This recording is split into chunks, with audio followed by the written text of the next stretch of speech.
that's going to continue for a while here. It's not going to be a 20-game thing. It's going to be a 60-game thing here, man. But you can see, like I said, you saw it. We saw Atlanta. Come on, man. That's the top end of what they can do, and you know that that's the good part. But Denver is the bad part of what they can do. You know, when the ball stops moving, they're just the same as anybody else, just got bigger names on the jerseys. Yeah, that's really true, and I think one of the things that will probably help ease the inevitable kind of tension that goes on between superstar and coach is that I don't think Blatt, he strikes me as a guy who's confident, but he's not a big ego. No, and I don't think he's got a lot of ego wrapped up in being the head coach of the Cavaliers. And he's a pro. He's not a guy that's a young head coach like maybe a Spoelstra was in his early time. And kind of been there, done that, even though he's new to the NBA. And he also doesn't strike me as a guy that is so full of himself that he can't, learn on the fly.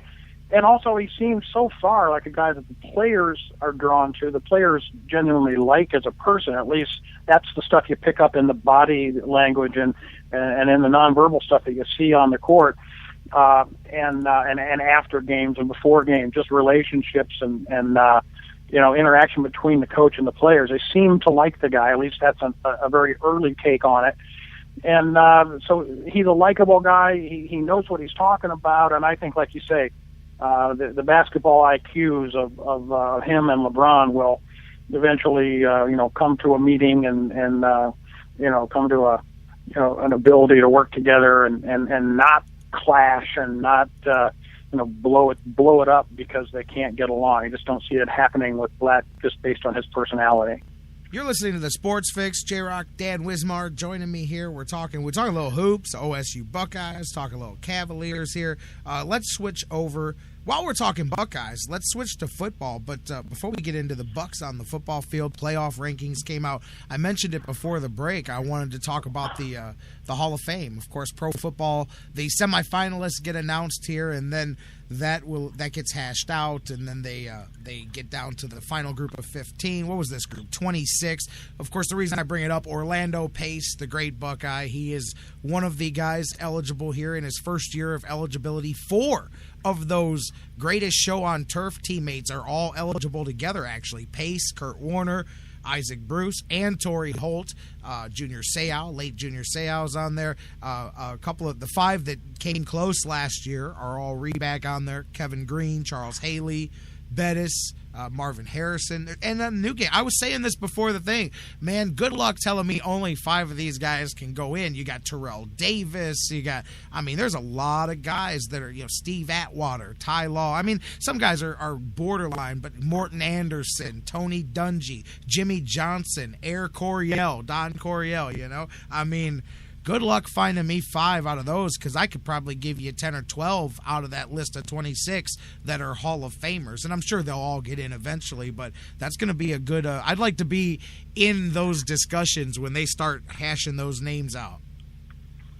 Yeah, well, you're right. There certainly are a lot of marginal guys on that list, but some of the coaches obviously seem like no-brainers. Coryell, of course, and I'm not so sure about Dungy, but clearly like Orlando Dungy, Pace. Clearly, Orlando Pace is a no-brainer. A lot of people think he may be at this point the best offensive lineman to ever play on a football field. Whether or not he's that, or whether he's just in the top 3 or 4, is still makes him a no-brainer for the Hall of Fame. I don't think there's any doubt, and I'm not saying that purely with my scarlet glasses on here, but I think so. Because he did it at the college level, did it at the NFL level. There's a lot of guys that looked like Hall of Famers in college, Tony Mandarich, but who never really worked out at the upper level. But certainly Pace did it all. Mike Junkin, a couple mad dogs in a meat market. I hear you, brother. Right. I hear you. But yeah, those guys, Kurt Warner, to me, that's a Hall of Famer. To me, Kurt Warner is in that conversation, no doubt. Those wide receivers are right there. Junior Seau, to me, Junior Seau is a Hall of Famer. Marvin Harrison, to me, is a Hall of Famer. Jimmy Johnson, no doubt, is a Hall of Fame. I know some people will say, well, anybody can win with that talent. Well, that's great, but he did. I don't know. I didn't see anybody else do it. I saw him do it, and he coached one of the greatest dynasties, eras of a team, and it cannot be easy to have managed all of those egos and the drug issues and the partying and all the stuff that was going on down there, and the owner who thought that he was you and you were him, and that couldn't have been easy. So Jimmy Johnson is a Hall of Famer to me. Again, a Terrell Davis right there. It's going to be interesting to see how that comes down. But I agree with you 100% about Orlando Pace, man. And definitely, I think you can make that all-time argument. I'm there with you. Always loved him, and I think it shows too how good that friggin' Rams team was. That all four of them here are up on the same ballot together, being Warner, Pace, Bruce, and Torrey Holt. Yeah, I think I'm not as convinced that the two wide receivers on that team are Hall of Fame worthy. They're marginal. But then again, yeah. I think that the whole Hall of Fame thing is getting watered down lately, and especially because of now in the NFL, you're looking at golden years, era for offense, going into the Hall of Fame, and there's no shortage of guys every year that you can say, okay, he's by recent Hall of Fame standards, he's a Hall of Famer. But I don't know. I guess maybe it's the old man in me that goes back and then thinks that the guys that are getting in now are not as good.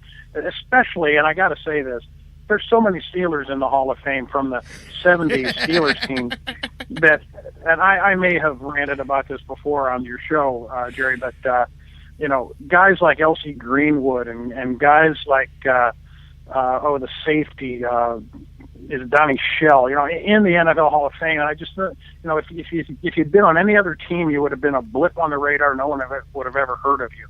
When I put Donnie Shell in that category, not a Hall of Famer by any stretch, but he's in because he was on the Steelers. And there's, the 70 Steelers that won 4 rings. So I think that's kind of an example maybe of how you're a product of the team you were on, and I don't know. There's about 8 or 9 Steelers in the Hall of Fame. Obviously, some of them deserve to be in there from the 70s, the Websters and Mean Joe Greens and people, and Bradshaw, of course, and Swan. But there's also some very marginal guys that made it in off that team, which is always distressing to me. And now, even Jerome Bettis, I think, was overrated as an NFL player. But, that's just me. No, I'm with you there. Now, he's not one that I put there. And again, some of those names, I'm just saying the discussions. But I definitely think that there could be more than 5. Speaking of, you just happened to talk about former Steelers in the Hall of Fame. Mel Blount, did you see his one of his sons is coming in to play hoops for Coach Waters and the Vikings here coming up? I don't know if you saw that. I did not know that, but and Mel Blount, certainly one of the guys who's in because he deserves to be in. Oh yeah, no, but I wasn't sorry. I wasn't trying to connect those dots right. Oh no, there, I did not know that about that. His son playing at Cleveland State. That's pretty cool. Yeah, absolutely. As a matter of fact, he played. Isn't he over? He's at St. Vincent St. Mary, I believe. But Jabri Blount. He's the son of Mel Blount. There, he plays at St. Vincent St. Mary. He committed last week to the Vikings. So interesting. Did not know that. Yeah, when I got the listing, I didn't even put 2 and 2 together. And then the final line that Greg sent me from over there at CSU said Blount is the son of former Steeler Mel Blount, and I'm like, well, that's good. Good to have that kind of bloodlines, good pedigree to have, as far as athleticism and stuff. I said, well, there you go. Come on and help Cleveland. It's the least you could do to make up for things here, man. To come on over and that's right. He heard join us the enemy. Now we can get some payback from Mel Blount. Join the enemy a little bit. But anyways, let's use that to go right into talking about the Buckeyes on the football field. And let's start with the playoffs, man. Obviously, the newest polls come out, and we were both right there. Number 6 is where the Buckeyes are, but the path is clear. And, I think we've seen it laid out. We can see that this committee seems to have an appreciation maybe that some pundits don't have for the Buckeyes or didn't have, and thought it was key them keeping Minnesota in the top 25, by the way, because it looks great all of a sudden for the Buckeyes to say, hey, we've beaten 2 top 25 teams on the road 2 weeks in a row. So, that's something. And But the path is there for them to win their way in and move up one slot at a time and be in that Final Four if it plays out that way. Yeah, there certainly is right in front of them. They got to win out, of course, but yeah, I heard last night. ESPN again. David Pollack is it? I believe one of their college football guys made a point, and I think it's a good point that certainly in recent weeks, you look at those top contenders. Maybe let's look at the 5, 6, 7, and 8, and even among some of the top teams, Ohio State has one of the worst losses. Of the one-loss teams, their loss is one of the worst losses going on. Certainly Virginia Tech, who's a sub-500 record.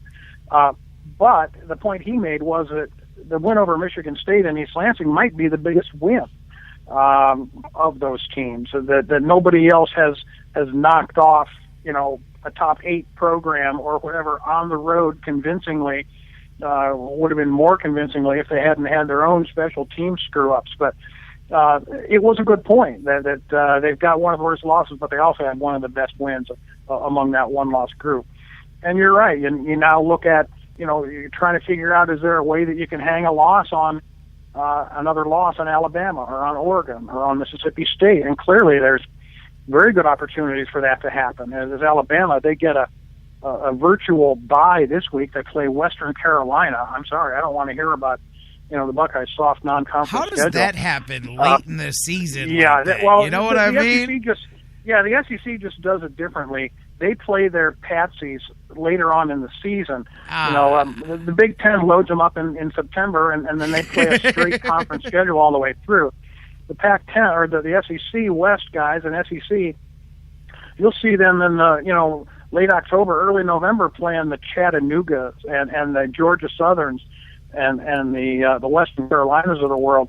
And maybe that's smart. They just have a little bit more flexibility, I guess, in how their conference allows them to schedule.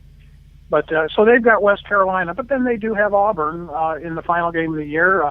And then, of course, they'll have to play somebody, whether it be Georgia or Missouri, in the SEC championship game. Stranger things have happened. That they might, lose a game like that. I'm hoping that Georgia figures out a way to get by Georgia Tech and finish out the season, and someone hangs a loss on Missouri rather, so that Georgia, because I think just Georgia has a much better shot of upsetting an Alabama in the SEC title game, and that's of course what Buckeye fans want to see happen. Somebody's going to hang a loss on the Crimson Tide. Oregon too. They've got a relatively easy slate going out. They've got Colorado and Oregon State, but we saw that when you go up to Corvallis to play the Beavers up there, Arizona State found out how easy that is just last Saturday. So, and then they'll probably play a USC, UCLA, or someone of that ilk in the Pac-10 championship game. So, a couple of different chances for Oregon to hang that second loss on them, and then Florida State, since they're 10-0, I think even if they lose a game, they might still make it in. But the chances of them losing are pretty slim at this point. They do have to play the Florida Gators, and the Gators came up and stung Georgia a few weeks ago convincingly. How they did that, I'm not quite sure, but that's not a mail-in game for the Seminoles to play Florida. And then Mississippi State, again, same thing. They play Mississippi in the final game. Then they'll have a rugged matchup in the SEC title game. So if they get that far, so that's where they are. TCU, same thing. I think if the Buckeyes just can win out, that they have a chance to leapfrog TCU. And because the Big 12 doesn't have a championship game, and so TCU and Baylor have already played. Baylor won. Not sure quite why TCU is ranked above Baylor at this point, since they played head-to-head and Baylor beat them. But like you say, in each case of the teams that are above Ohio State, they've got some big games yet to play, and certainly the path is there for Ohio State as long as they win out.